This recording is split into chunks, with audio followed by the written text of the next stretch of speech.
नमस्कार, N1 live पर आपका स्वागत है। भजन गायक कन्हैया मित्तल ने कांग्रेस में शामिल होने की इच्छा जताई है। कन्हैया मित्तल वही गायक हैं जिन्होंने साल 2022 के चुनावों में गाना गाया था, जो राम को लाए हैं हम उनको लाएंगे। जो राम को लाए हैं हम उनको लाएंगे, भारत में फिर से हम भगवा लहराएंगे। कन्हैया मित्तल उन दिनों पूरी तरह से भगवा रंग में रंगे हुए थे। उनकी वाणी से सिर्फ और सिर्फ प्रधानमंत्री नरेंद्र मोदी और उत्तर प्रदेश के सीएम योगी आदित्यनाथ की स्तुति सुनने को मिला करती थी।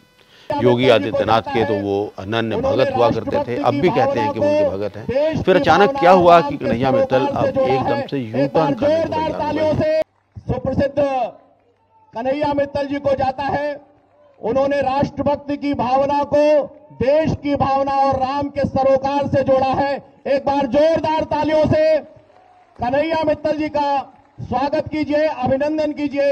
लालजी टंडन कला संस्कृति पुरस्कार 2022 की पात्रता। कांग्रेस ज्वाइन करने को लेकर खुद कन्हैया मित्तल ने अपने फेसबुक पर बात छिड़ी है। उनका कहना है कि कांग्रेस वो इसलिए ज्वाइन करना चाहते हैं ताकि सनातन की बात करने वाले सिर्फ एक ही पार्टी तक सीमित न रहें, बल्कि हर पार्टी में सनातन की बात हो। आज सुबह हमारे एक मित्र का फोन आया और मैंने उनसे मन की बात कही कि मैं हो सकता है कांग्रेस ज्वाइन करूं, क्योंकि मुझे लगता है कि सनातन की बात करने वाला एक ही दल ना हो, हर दल से सनातन की बात हो, हर किसी की मदद करने के लिए हर दल से बात हो। और इसीलिए मन में इच्छा हुई कि हम कांग्रेस ज्वाइन करें। और भाजपा से हमारा कोई ऐसा मतभेद या मनभेद नहीं है। कुछ लोग कह रहे हैं टिकट नहीं मिला पंचकुला से तो इसलिए कांग्रेस ज्वाइन कर रहा है, ऐसा कुछ भी नहीं है।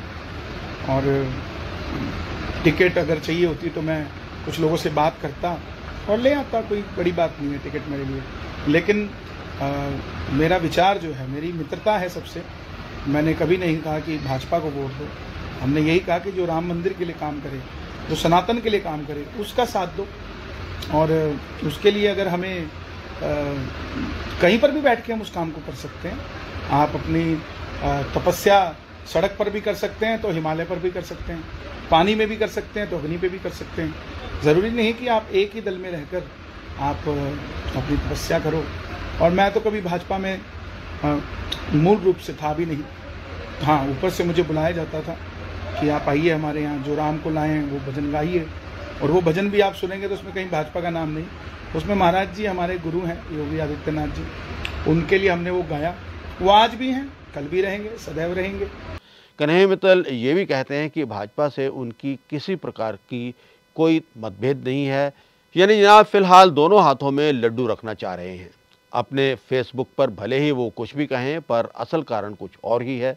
कन्हैया मित्तल की राजनीतिक महत्वाकांक्षाएं कोई ढकी छुपी नहीं हैं। वे चाहते थे कि भाजपा उन्हें पंचकुला विधानसभा क्षेत्र से अपना उम्मीदवार बनाए। इसके लिए वो लगातार जोड़ तोड़ भी कर रहे थे, लेकिन उनकी कोई भी तिकड़म काम नहीं आई।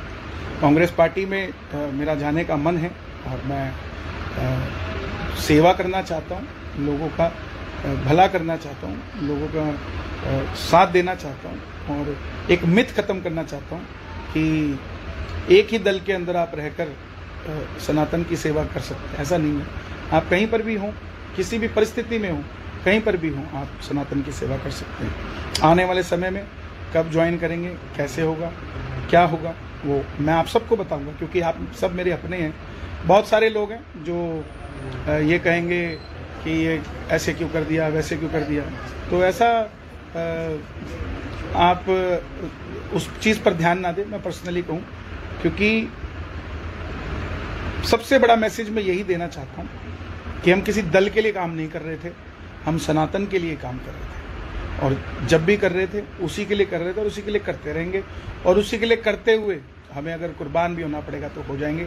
लेकिन किसी व्यक्ति विशेष के लिए काम करना पड़ेगा, उस दिन हम कहीं पर भी नहीं काम कर सकते।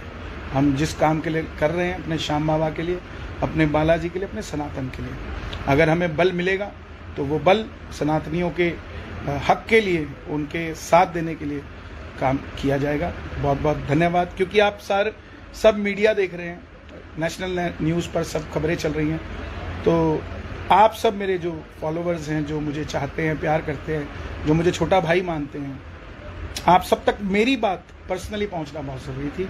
पार्टी ने पंचकूला से पुराने प्रत्याशी और स्पीकर ज्ञानचंद गुप्ता में ही एक बार फिर से भरोसा जताया है। इन हालातों के बीच अब कन्हैया मित्तल ने रंग बदलना शुरू कर दिया है। उनका कहना है कि वो कभी भाजपा के मेंबर थे ही नहीं। भाजपा से इतना ही नाता था कि वो राम मंदिर लाए थे और सनातनी होने के नाते वो इस बात के कायल थे। प्रभु के चरणों में जुड़े रहें और सब बाबा का भजन करें। मेरा कोई मन मुटाव भाजपा के साथ ना था, ना है, ना रहेगा, क्योंकि मैं चाहता हूँ सब भगवान से जुड़े।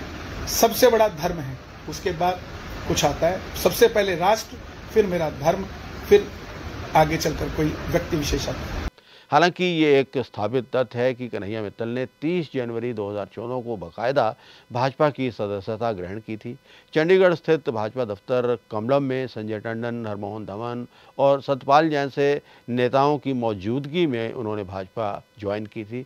बहरहाल अब कन्हैया मित्तल कांग्रेस से टिकट की उम्मीद लगाकर बैठे हैं। यहाँ भी लगता है कि उनकी दाल गलने वाली नहीं है। मित्तल को पंचकूला से ही टिकट लेना है, इसीलिए वो जुगाड़ भी कर रहे हैं। पर यहाँ तो पहले से ही अच्छी खासी मारामारी है। एक दो नहीं बल्कि दर्जन भर कांग्रेस नेता यहाँ से टिकट की जुगाड़ में हैं। वैसे भी भजन गायक और एक व्यक्ति के तौर पर कन्हैया मित्तल की जो छवि है वो बहुत अच्छी नहीं है। उन्हें जानने वाले लोगों का कहना है कि वो जो भी करते हैं सिर्फ अपने निजी हित के लिए, अपने निजी लाभ के लिए करते हैं।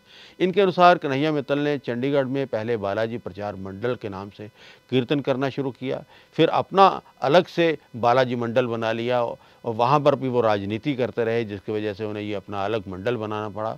और फिर उन्होंने खुद को अपना सम्राट भी, फिर उन्होंने खुद को भजन सम्राट भी घोषित कर दिया। उसके बाद उनकी किस्मत चमकने लगी और अब उनकी राजनीतिक महत्वाकांक्षाएं भी जोर ले रही हैं। सत्ता सुख हासिल करने की जुगत में कन्हैया मित्तल लगे हुए हैं। बहरहाल अब कन्हैया मित्तल का कांग्रेस में जाना भी खटाई में पड़ गया है।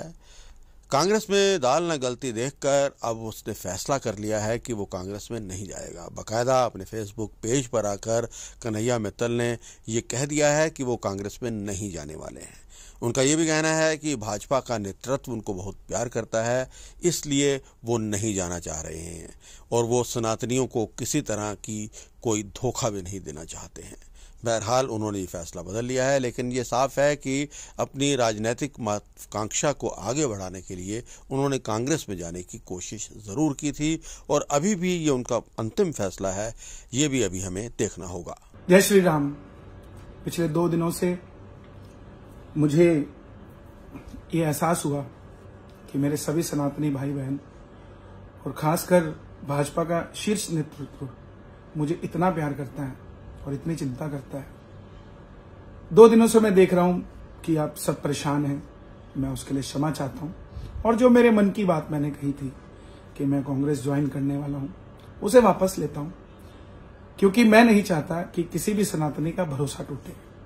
आज मैं टूटूंगा तो पता नहीं कितने और टूटेंगे।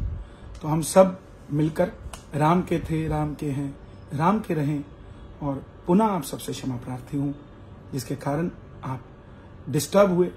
और कोई अपना ही होता है, जब कोई अपना गलती करता है तो कोई अपने ही हैं जो तंग होते हैं, परेशान होते हैं। तो मुझे लगा कि मेरे मन की बात गलत है और इसको मैं वापस लूं और आप सबका धन्यवाद करूं, सपोर्टर्स का, प्यार करने वालों का। आप ऐसे ही जुड़े रहें, हम सब जुड़े रहें और देश की सेवा करते रहें। एक बार पुनः भाजपा के शीर्ष नेतृत्व का मैं धन्यवाद करता हूं। नमस्कार।